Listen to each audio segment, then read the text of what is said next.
The good thing about beer is that beer's not wine, so there's not a lot of rules.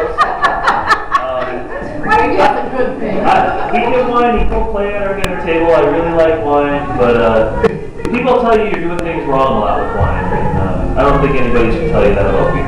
So, but a couple of sort of guidelines for when you're tasting a beer, especially if it's one you're not familiar with.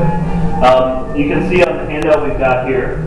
We talk about temperature, that's more about how to serve beer than how to taste beer, but if you taste, say, a lager, which most mass-produced beers are lagers, those are meant to be served really cold. They're fermented cold, they're stored cold, and they come out best when they're cold. But ales, which all beer is half and half of them are lagers, half of them are ales, they're meant to be served a little warmer, it allows their flavors to come out a little better. So, if I look over our beer list for today, the only thing we have on tap that is a lager is our Dark Helmet Schwartz beer. Everything else is an ale. Most of the beers that we brew are ales, which should be served a little warmer. It allows the malt flavors to come out better. So just kind of try to be aware, and if you're serving an ale and it's in your fridge, which is a little too cold because you want it to be about 45 Fahrenheit, you can get it out a little bit before you serve it and let it warm up a little, or you can just let it warm up in the glass and those flavors will kind of open up. Glassware, use some.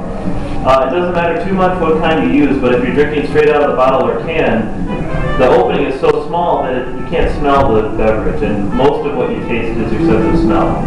So the first step there, besides pouring it, is going to be to swirl it and smell it, so that'll give you the best flavor of the beer.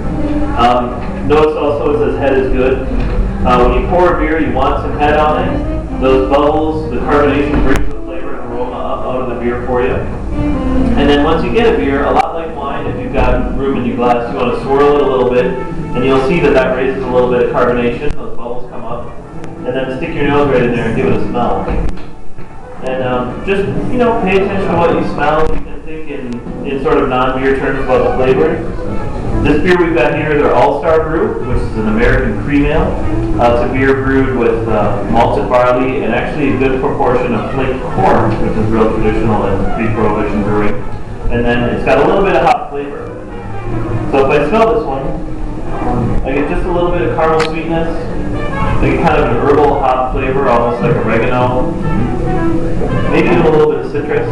We have some citrusy American hops in it. And then once you smell it, then have a taste. And when you drink some of the beer, let it sit on your palate for just a second before you swallow it, and that'll really let the flavors develop.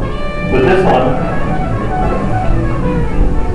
I think it starts out with a little more hop flavor, but then it kind of finishes with a real grainy, malty flavor. We actually use a little bit of unmalted grain in here, so it's almost sort of a bready, grainy flavor. So just kind of, you don't have to do it in that order, you don't have to worry too much about it, but if you really want to sort of examine the beer that you're drinking, just take a little time to think about it. It'll help you think about the flavors in the beer. And then we talked too on this about how to pair your beer and food. So we talked about analyzing the food and the beer, just like you would with tasting food, which we're all pretty familiar with. You want to look for similarities, you want to look for contrasts. So if you try like the beer bread that's in front of you, the bready malt that's in this beer is going to be a good complement to the breadiness of the bread. And then looking for contrast, there's a little bit of bitterness in this beer that isn't in the bread. The bread's kind of sweet, so you have those sort of contrasts, and just kind of look for those contrasts and similarities. And if you look down at the bottom line at the bottom of the page is to drink beer you like and eat food you like, and you probably aren't going to go wrong too often.